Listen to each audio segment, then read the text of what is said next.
Welcome viewers to the second part of childhood stage of human development. I am sharing this from chapter 4 of psychology of class 11th. So let's begin. So today's goals, like in last video, what we discussed is about significant developments that occur in the human development, physical and cognitive domains. So today we'll be discussing about psychosocial and social domain of human development. And we'll also discuss about the theoretical approach to development of early childhood and understand health maintenance and risk factors that affect childhood. So you see a table here that is psychosocial development of a child. So in stage 1, that is between the age of 0 to 1.5 years, a child has built up trust versus mistrust. And the basic virtue in this stage is hope. Second is autonomy versus shame. And the basic virtue is will that develops in the ages between 1.5 to 3 years. Then third is the initiative versus guilt stage. Basic virtue is purpose and the age is 3 to 5 years. So let's see these in description. Trust versus mistrust.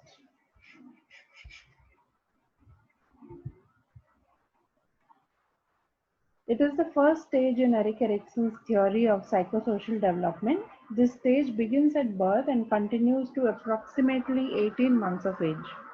During this stage, the infant is uncertain about the world in which they live and looks towards their primary caregiver for stability and consistency of care.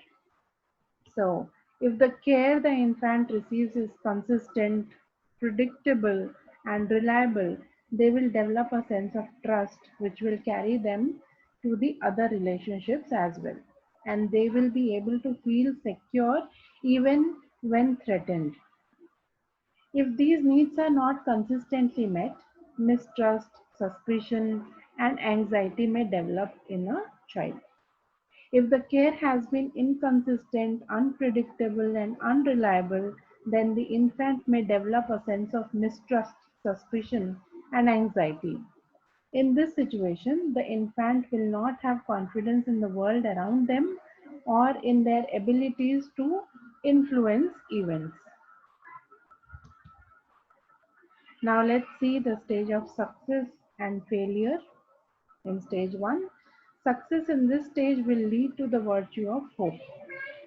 By developing a sense of trust, the infant can have hope that as new crises arise, there is a real possibility that other people will be there as a source of support.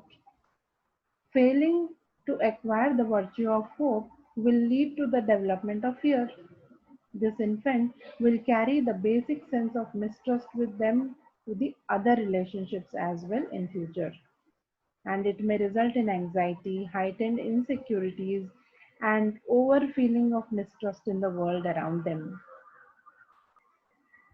Consistent with Erikson's view on the importance of trust, research by Bowlby and Ainsworth has outlined how the quality of the early experience of attachment can affect relationship with others in later life.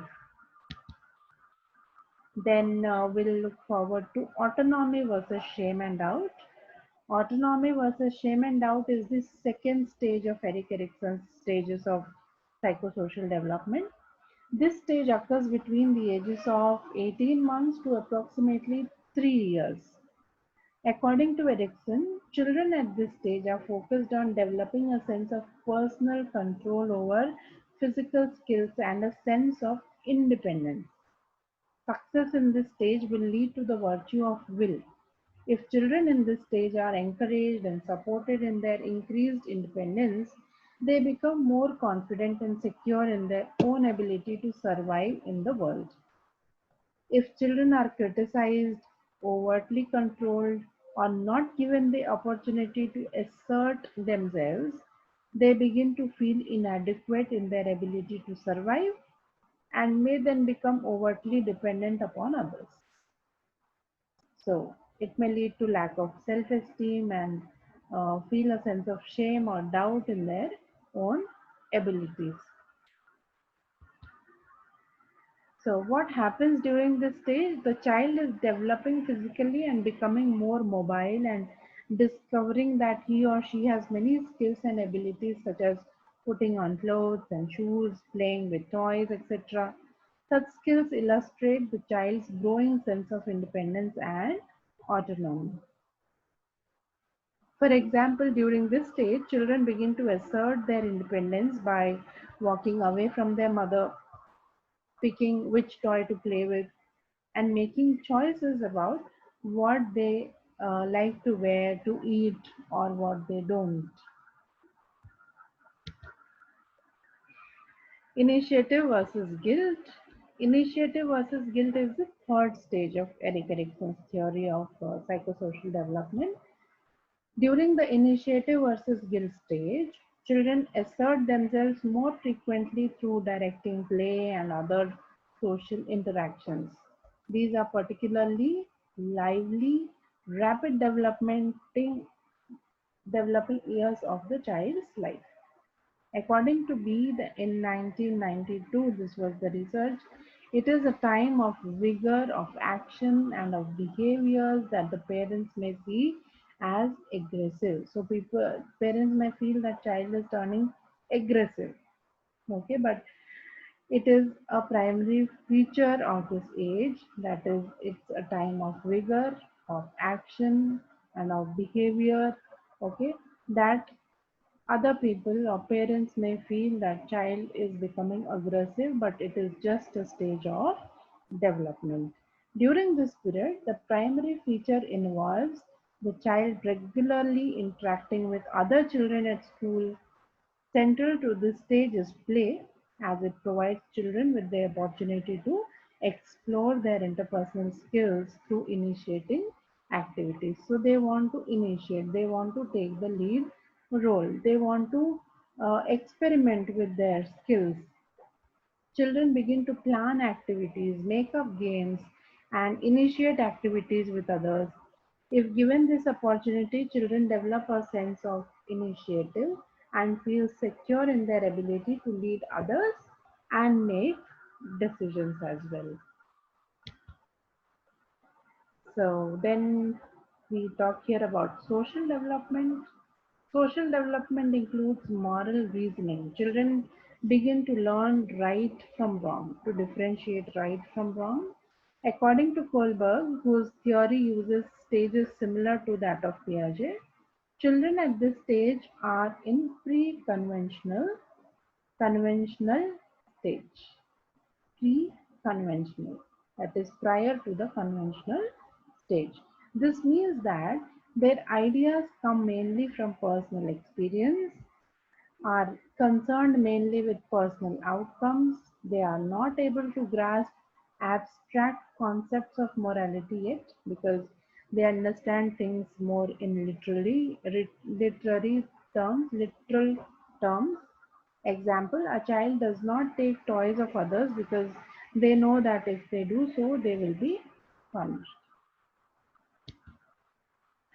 Then a child also starts developing self-concept. Children develop a social self and along with it an idea that others have thoughts and perceptions about them. So what would other think, or will the other people think that he or she is a bad child? So all that starts. Social learning happens. Children at this stage begin to develop self-control abilities, which are promoted by discipline and parenting strategies. They also learn cooperation and increased language skills through interactive play. Then we'll look on to emotional needs. Children at this age still rely primarily on their parents or caregivers for emotional support and explore from the safe base of home. So they are still feeling safe at home with their parents, caregivers. Periods of separation anxiety are normal as early childhood stage has difficulty with change and regulation of emotions. Now we come to health concerns. First concern is the safety. So there are lot many chances of severe injury at this stage. So important things are bicycle safety, car seats, etc. to be used to increase the safety of the child at this stage. Then comes concern about nutrition and physical fitness. So eating healthy food, putting child into a healthy lifestyle because there is brain growth that is happening at a rapid speed. Rapidly it is happening with a great speed. So it is very, very important to have a healthy lifestyle and healthy food that is to be regulated by the caregiver or parent. Then preventive health is also equally crucial. So vaccinations on time, especially for children entering the school, is very, very important. So thank you. This ends my part 2 final of childhood stage of human development. Thank you all for seeing my videos, liking my videos, and please do subscribe and promote my videos. Thank you so much.